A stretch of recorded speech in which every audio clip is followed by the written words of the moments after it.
suite de la vidéo entrepreneuriat où je vais encore une fois avec plaisir répondre à toutes les questions de Camille sur ma vie, mon œuvre, mon entreprise. On en veut encore plus, on veut a tout savoir. Mais du coup, pour toi, les points forts pour un entrepreneur, ce serait quoi ? Ça serait savoir prendre, j'allais dire des risques, mais c'est trop bateau, mais savoir se lancer avant que ce soit parfait. Ça, je pense que c'est une qualité que j'ai. Mais savoir s'améliorer quand ça merde. Et moi, je pense que c'est ça. C'est que j'attends pas que d'avoir une maîtrise complète de tout, parce que sinon, ma boîte, elle serait toujours pas lancée. Mais par contre, j'essaye d'identifier tous les points qui vont pas. Et moi, il y a plein de trucs encore qui vont pas, que j'identifie dans mon entreprise et où je me dis, bon, ça, faudra le faire. Ça... Mais avoir au moins conscience de ce qui est améliorable. Et dès qu'on a un créneau, améliorer. Mais que ce soit dans mon attitude à moi, dans les packaging, c'est vraiment... pour moi, c'est l'amélioration continue. C'est pas attendre que ce soit parfait, nickel, mais se lancer et après s'autoriser les erreurs et se dire qu'on en apprend et qu'on évolue comme ça. Ok. Et du coup, on a parlé de tes bêtises, mais pour toi, il y a un moyen d'éviter un peu tous ces pièges, tous ces... ces choses-là. Il y aurait un moyen, c'est d'être plus concentré. C'est-à-dire... mais maintenant, les colis, je fais hyper gaffe. Depuis que j'ai fait une erreur à 600 €, Mais, et d'ailleurs, l'erreur que j'avais faite, c'était même pas vraiment, entre guillemets, de ma faute. C'est qu'il y avait un livreur qui était là, qui me faisait changer les étiquettes. Il était là à côté de moi. Il me faisait pression pour que ça aille vite. Et en fait, je me suis embrouillée, j'ai inverti. Mais c'est... d'être plus concentré. Maintenant, par exemple, j'essaie de faire un truc, c'est... J'essaie de pas ouvrir mes messages quand je suis pas à mon bureau pour noter ce qu'on me dit. Mais du coup, aujourd'hui, tu gères comment tout ce qui est la partie administrative, comptable et tout ? T'as un comptable, du coup ? Alors ouais, j'ai un comptable, mais je tiens à préciser parce que je pense qu'il y a beaucoup de gens qui pensent que quand on a un comptable, il fait la comptabilité. Alors, c'est vrai que... Ah. Pourtant, c'est pas son travail, si. Il s'occupe de la comptabilité. Mais en fait, par exemple, toutes les factures que j'ai chaque mois, je parle pas des factures de vente, mais les factures d'achat, c'est à moi de les regrouper, parce qu'évidemment, c'est pas lui qui va aller les chercher dans mes comptes, et de pointer que sur chaque ligne de compte, je retrouve bien toutes les factures. Ça, il n'y a personne qui le fait pour moi. Alors, ça a l'air de rien, mais ça me prend quand même plusieurs heures par mois de vérifier que j'ai bien toutes mes factures d'achat, parce qu'il y en a en fait beaucoup. C'est pas que des volumateurs, il y a tous les prestataires qu'on paye. Et en fait, une fois qu'on fait ça, tous les mois, j'envoie les factures au comptable. Donc, j'ai oublié ce que c'était la question. Ouais, donc tout ce qui est administratif, tu vois, par exemple, la gestion de ton dossier, je fais ça toute seule. Et c'est pour ça que ça prend du temps. Parce que des fois, je me dis, ah ouais, va falloir que je fasse ça, va falloir que je fasse ça. Et en fait, des trucs administratifs, mais en fait, on se rend pas compte. Mais moi, je sais pas, ça doit être 30% de mon temps, l'administratif. Ouais. Parce qu'il y a énormément de choses. Par exemple, je vais donner un exemple. J'ai dû faire, quand une entreprise, elle a des chiffres, elle fait un dépôt de compte annuel auprès du greffe du tribunal du commerce. Et en fait, donc mon comptable m'envoie une feuille en me disant va falloir faire le dépôt des comptes annuels, ça se passe sur le guichet unique de l'INPI. Et je dis ah bon, mais il faut que je me fasse un compte, est-ce que j'ai déjà un compte, est-ce que c'est vous qui l'avez fait, est-ce que je le fais et tout? Non, c'est toi qui dois faire ça. Et ça m'a pris en tout 6 heures. Parce qu'en fait, c'était rien, mais il fallait rescanner tous les trucs et tout. J'avais pas un truc pour signer électroniquement, donc il a fallu que j'ouvre un compte sur autre chose. Donc en gros, tout ce qui est administratif, je le gère toute seule. Parce que j'ai personne pour le faire. Donc je fais ça... je fais ça dès que j'ai un moment. T'es multitâche, tu fais plein de choses. Pendant longtemps, surtout, j'ai tout fait. Ouais. Et l'administratif, ça prend, sur une société, énormément de temps. L'autre jour, je reçois une facture de la Finlande. Je vois un truc écrit en anglais avec marqué que je dois 57 € à l'administration, les impôts de la Finlande. Et je ne savais pas ce que c'était, moi, ce courrier. C'était la 3e relance, parce que moi, au début, j'ai cru que c'était une fraude et je n'ai pas calculé.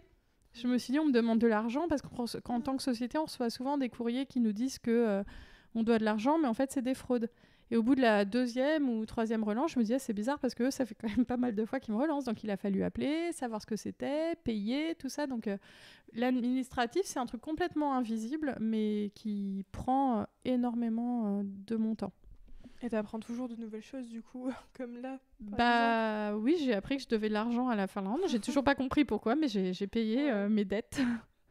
Bon, ça va, franchement, si tu gères, t'arrives à comprendre, à savoir ce Mais que ouais, tu mais dois faire, ça tout vient ça. quand même avec son lot de stress, tu vois, parce Ouais. que quand tu reçois un courrier comme ça et tu sais pas si tu payes, si tu es en train de te faire arnaquer ou pas, tu dois essayer de comprendre. Alors j'ai compris à peu près, mais j'ai pas compris pourquoi j'étais pas en règle, mais j'ai compris que j'étais pas en règle. Mais ouais, l'administratif. Et moi, j'aimerais bien un jour pouvoir déléguer ça, genre une secrétaire ou quoi. Mais bon, le problème, c'est qu'une employée comme ça à temps plein, ça coûte trop cher et qu'il n'y a pas non plus de quoi occuper quelqu'un à temps plein. Ok. Et du coup, tu me disais que c'était quelque chose qui rentrait dans le lot de stress. Mais toi, au quotidien, il y a des choses qui te stressent en tant que... t'es toute seule, quoi. Enfin, tu gères ton entreprise, quoi, en tant que...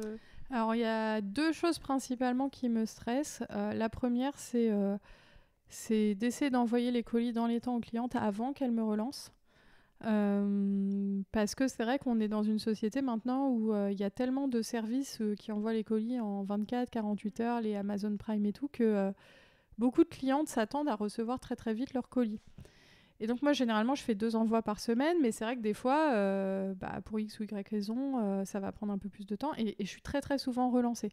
Et du coup, quand c'est en plus des modèles où il y a des coupes, des effets racines et tout, des fois, je suis prise par le temps, par l'administratif, par les vidéos aussi qu'on fait sur les trucs. Et du coup, je me retrouve à être relancée. Je me dis, mince, la fille, elle m'a quand même relancée. Donc, c'est qu'elle a trouvé que j'étais en retard et tout.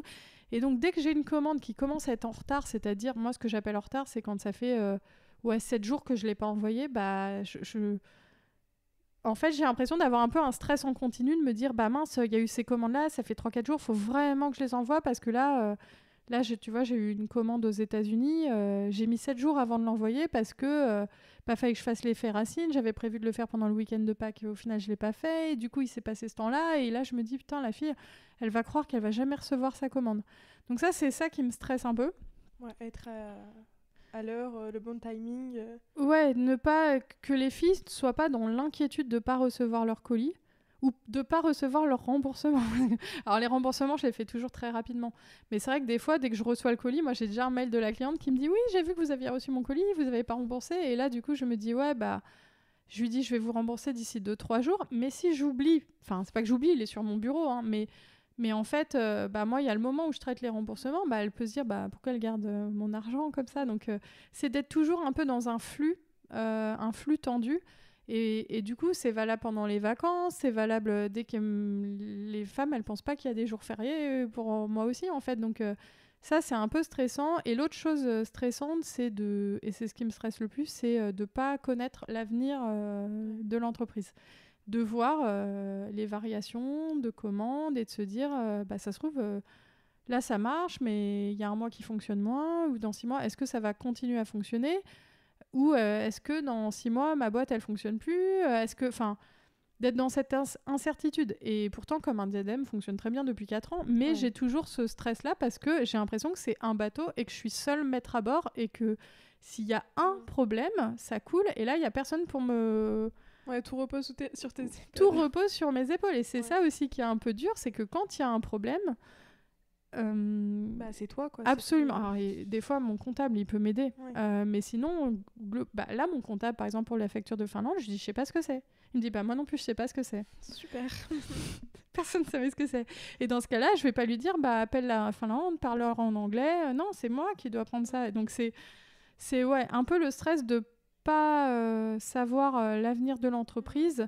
Mais ça, c'est à moi de travailler sur moi parce que quand l'entreprise, elle fonctionne depuis 4 ans, il n'y a pas de raison plus que ça de s'inquiéter. Et puis même si un jour, elle devait plus fonctionner ou moins fonctionner, j'aurai les ressources pour prendre un autre travail en parallèle et faire en sorte de pouvoir avoir les deux en parallèle. Ok. Mais du coup, par rapport à quand même un diadème, est-ce que tu te donnes des objectifs T'as des objectifs déjà J'ai souvent des objectifs. Moi, je fonctionne beaucoup comme ça. Alors, tu l'as peut-être pas remarqué parce qu'ils sont dans ma tête, mais moi, j'ai souvent des objectifs par année. Où, tu vois, par exemple, l'année dernière, l'année comptable dernière, on va dire, c'était développement à fond international. Donc, on y va sur l'anglais, on fait les vidéos en anglais et tout. Là, cette année, c'était continuer le développement international. J'avoue que j'ai un peu lâché à ce niveau-là. Mais en théorie, c'était un peu ça l'objectif. C'était aussi me faire aider, recruter une première personne. C'est un énorme cap pour une entreprise. Ouais. Donc l'objectif de l'année, c'était recruter quelqu'un, booster la communication de l'entreprise, la professionnaliser l'ensemble de la structure, tu vois, planning éditorial. Donc, c'est un objectif global de l'année, de professionnaliser. Tu vois, tous les trucs qu'on fait au fur et à mesure, ça fonctionne pas, faut qu'on ait un Google Drive et tout. Toi, t'arrives, ma pauvre, t'es la première. Donc, tu vois, il y a rien, il y a tout qui est en friche. Mais faire en sorte que tout soit un peu plus cadré, standardisé et que ça structure tout ça. Donc, pour moi, l'objectif je fonctionne par objectif. Après, je me mets... Quand je travaille comme il faut, parce que souvent, c'est pas... Normalement, j'ai des objectifs sur la semaine et sur le mois. C'est-à-dire, quand je travaille comme il se doit, je vais me dire, cette semaine, tu dois faire ça. Tu te fais une to-do list? Ouais, to-do list. Mais même du jour. Là, ce matin, je me suis dit, aujourd'hui, tu te débrouilles comme tu veux, mais tu dois faire la coloration, tu dois envoyer les mails podcast et tu dois faire ça. Donc, je me fais les to-do list du jour, je me fais les to-do list de la semaine. Et j'ai les to-do list du mois. Mais je me connais aussi. Des fois, pendant 3-6 mois, je vais repousser un truc. Et je le remets sur la to-do list tous les mois. Mais normalement, j'ai les gros objectifs annuels. J'essaye. Et tu penses que c'est vraiment important d'avoir des objectifs pour savoir un peu où aller Oui, parce que, en fait, moi, déjà, si j'ai pas d'objectif de challenge, après, je m'ennuie. Si je me dis pas, cette année, il faut que je fasse ci, je fasse ça. S'il n'y a pas du nouveau, je m'ennuie. Donc, tu vois, là, l'année dernière, c'était le développement à l'international. Alors, il y a encore tout à faire sur le développement à l'international, mais c'était booster ça. Ça m'a hyper motivée. J'ai fait les vidéos en anglais pendant 1 an. J'étais contente. Après, c'est bon, maintenant, j'ai une employée. Donc, énorme changement. C'est le truc de l'année et tout. Et là, après, il faut toujours trouver un truc. Parce que sinon, après, moi, je m'ennuie à envoyer juste des colis de volumateur. Ça m'épanouit pas, tu vois. Enfin, c'est très sympa, mais ce qui est sympa, c'est de développer une entreprise. C'est pas d'envoyer des colis. Puis même pour qu'elle fonctionne bien, pour qu'elle continue à se développer, c'est important. Ouais, c'est ça. En fait, c'est développer une entreprise. C'est pas juste qu'elle stagne. Parce que la faire stagner, ça, c'est facile. Surtout qu'aujourd'hui... il y a plein de nouveautés, que ce soit sur les réseaux sociaux. Il faut toujours être à la page, on va dire. Et ça, c'est stressant aussi, je trouve. De devoir toujours se dire... mais est-ce que j'aurai toujours cette énergie-là de toujours me renouveler, de toujours... Tu vois, ça m'arrive souvent de me dire, là, tu vois, on fait les vidéos et tout. Et je me dis, mais est-ce que vraiment, pendant 15 ans, on aura des idées à chaque fois? Enfin, au bout d'un moment... Donc mais bon, je me dis, t'inquiète pas pour dans 15 ans. Là, pour l'instant, t'en as moment présent. Mais trouver l'énergie de développer et de faire en sorte de faire connaître une marque qui est petite et qui démarre. C'est vrai que ça peut être un moteur, mais aussi, ça peut faire du souci. Enfin, tu te dis, faut continuer se renouveler, avoir des idées. Surtout qu'au bout d'un moment, c'est une thématique bien précise. Ça m'arrive souvent de me dire, quand même, au bout d'un moment... Mais bon, on n'en est pas là, on a encore des idées, donc pour l'instant, ça va. On verra plus tard. Voilà. Mais du coup, tu arrives à tenir le rythme quand même, par rapport à tes objectifs, même si tu repousses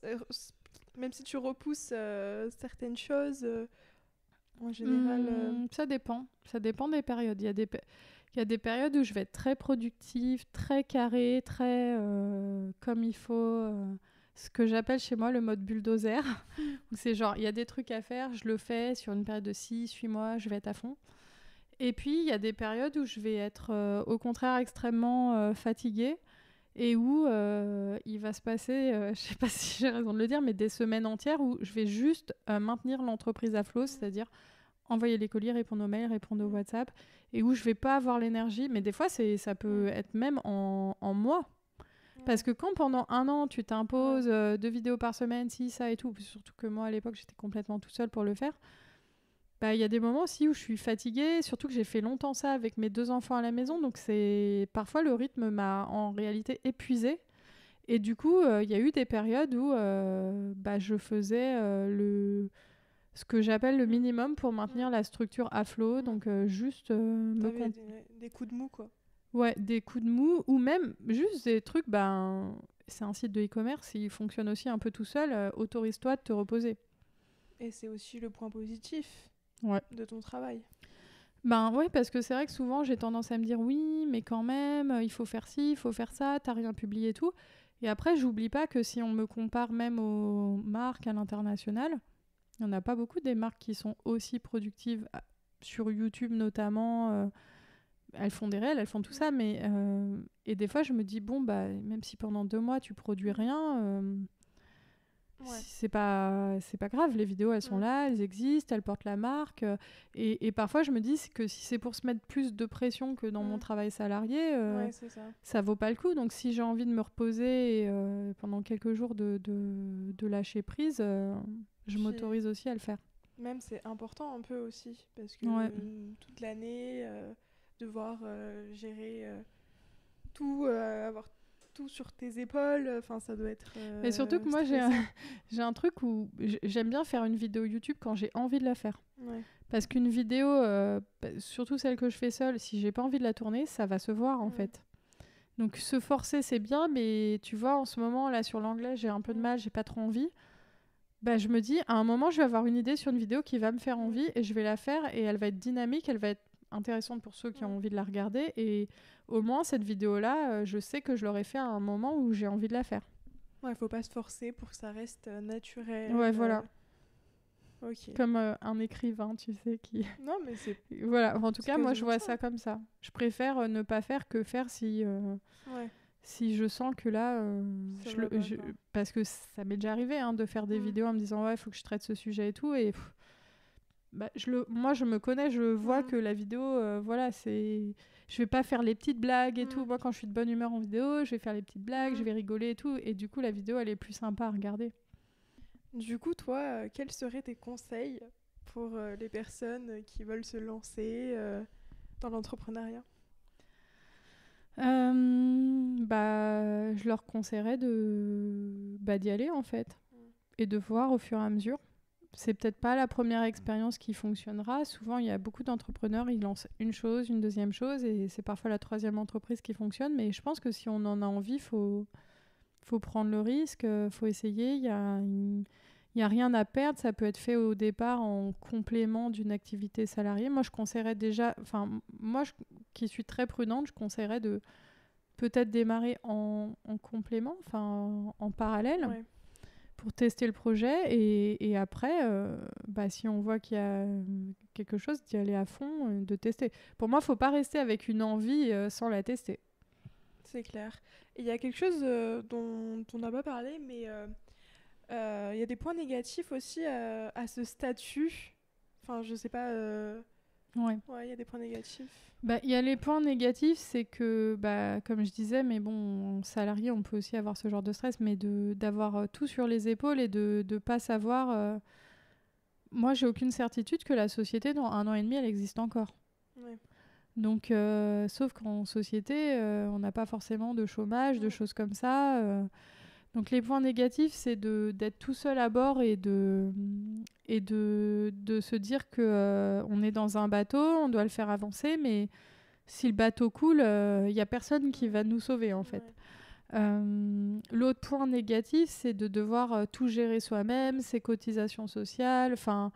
on a sur les épaules sa propre rémunération, ses propres cotisations retraite et tout. C'est pas un employeur qui gère ça pour nous. Donc, le point négatif, c'est d'avoir une certaine pression sur les épaules, sur notre propre avenir. Quand on est salarié, les cotisations retraite, tout ça, notre couverture santé, c'est en partie l'entreprise qui le gère. On sait qu'on a une certaine sécurité. Quelque part, si on n'a pas envie de bosser trop, si on est en CDI et tout, on se fait pas quand même virer du jour au lendemain. Là, mon entreprise, si je décide de plus rien faire pendant 6 mois, déjà, c'est même pas possible parce que moi, je vais me faire attaquer par les clientes. Et elles auront raison si je leur envoie pas leur volumateur qu'elles ont payé, quoi. Donc ça, c'est un point... Enfin, c'est pas que c'est un point négatif, mais on a quand même sur les épaules beaucoup. Un autre point auquel je pense, c'est aussi quand tu veux louer un appartement, une maison, avoir un statut...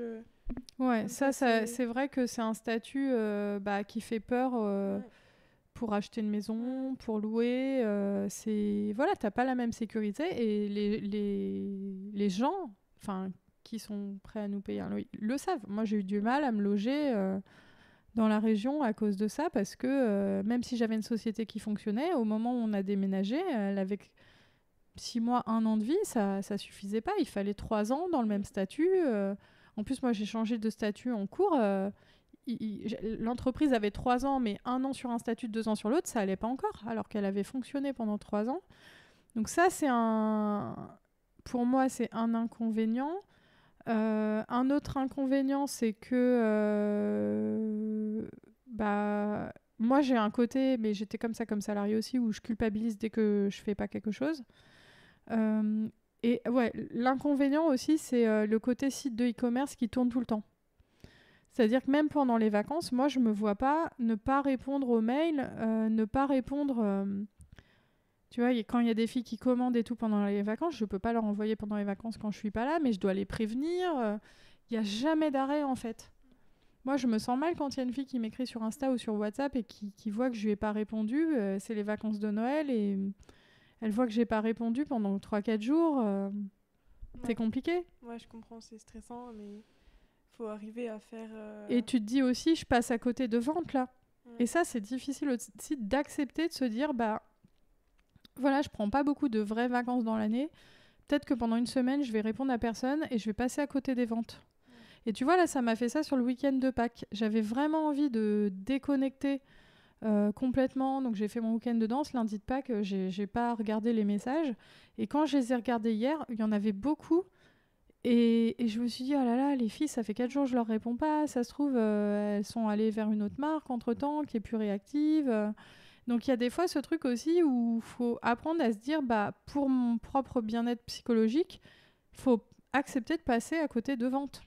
Puis même après, il y a des choses normales. Quand c'est le week-end, en général, les gens ne répondent pas. Les marques... Ça dépend des marques. Il doit y en avoir qui répondent. Mais le problème, c'est moins les week-ends que plus les vacances. Tu vois, quand tu prends 2 semaines de vacances... voilà, puis les filles qui achètent ou qui retournent leur colis pendant les vacances, parce que des fois elles n'ont pas vu que j'étais en vacances, elles voient que je les rembourse pas, si elles t'écrivent, tu vas pas ne pas leur répondre, parce que là elles vont s'auto-persuader qu'elles seront jamais remboursées. Du coup, t'as jamais de vrai moment de déconnexion, ou alors il faudrait complètement déléguer ça. Ouais. Et du coup, tu vois l'avenir comment pour Comme un diadème? Moi, j'ai pas l'ambition de devenir une grosse entreprise avec 50 salariés. Ouais, t'en as 30. Pas envie. Parce que déjà, ça imposerait que je me déplace quelque part, tu vois. En tout cas, si ça arrivait un jour, ça serait pas tout de suite parce que j'ai envie de ma liberté, de pas devoir me déplacer tous les jours quelque part et tout. De toute façon, l'entreprise, elle n'en est pas du tout là financièrement en plus. Mais admettons, si on parle de vraiment ce que je souhaite, même si c'était possible là, j'aurais pas envie de ça. Je me rends compte aussi que j'aime bien ce truc d'avoir une personne avec qui je travaille. Donc pourquoi pas peut-être un jour 2. Ouais. Mais pour l'instant, je visualise pas autre chose. Après, j'aimerais bien que l'entreprise se développe plus à l'international. Ouais. Parce que pour l'instant, c'est pas là non plus la majorité de mes ventes. Donc ça, c'est une ambition que j'ai pour Comme un diadème. Mais voilà, petit à petit, quoi. Eh ben merci Laure pour, de rien. pour avoir répondu à toutes mes questions. Merci à toi pour toutes ces questions. Moi, j'adore parler de Comme un diadème et tout. Même s'il y a des choses, je pense que j'ai déjà racontées, mais c'est pas grave, on radote jamais assez chez Comme un diadème. C'est toujours bien de ressasser. Oui, on adore ressasser sa propre histoire.